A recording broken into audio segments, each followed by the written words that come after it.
मित्रांनो, उत्तराखंडमधील हरिद्वारमधील एका घरात काही दिवसांपासून पाण्याच्या टाकीतून पाणीच येत नव्हते। त्यामुळे जेव्हा कुटुंबाने टाकीचे झाकण उघडून आत पाहिले तेव्हा त्यांच्या पायाखालची जमीनच सरकली।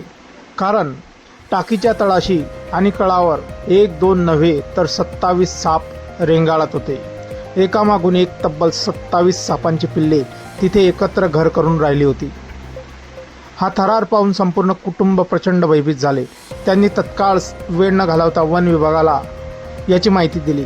वन विभागाच्या पथकाने तातडीने घटनास्थळी धाव घेत अत्यंत कौशल्याने सर्वच्या सर्व 27 सापांना सुखरूप बाहेर काढले आणि जंगलात सुरक्षित ठिकाणी सोडले।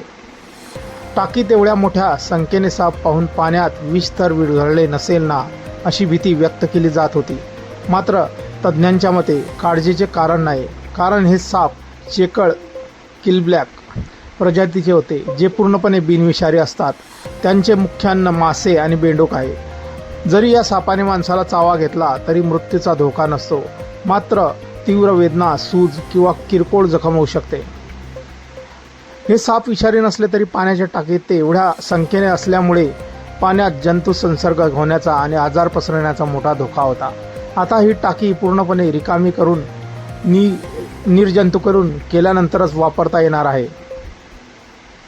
हा व्हिडिओ जसा सोशल मीडियावर शेअर केला गेला तसा तो लाखो व्ह्यूज आणि हजारो कमेंटचा पाऊस या व्हिडिओवरती पडलेला आहे। अनेक युजर्स म्हणत आहेत की हा व्हिडिओ पाहिल्यानंतर मी पळत जाऊन आधी माझ्या घराच्या पाण्याची टाकी तपासवी असे मला वाटत होते, तर काहींनी वन विभागाच्या तत्परतेचे कौतुक केले आहे। या घटनेचे सर्वांनाच एक मोठा धक्का दिला आहे। घराच्या पाण्याची टाकी नियमितपणे स्वच्छ करणे किती गरजेचे आहे यावरून आपल्याला आता समजत आहे।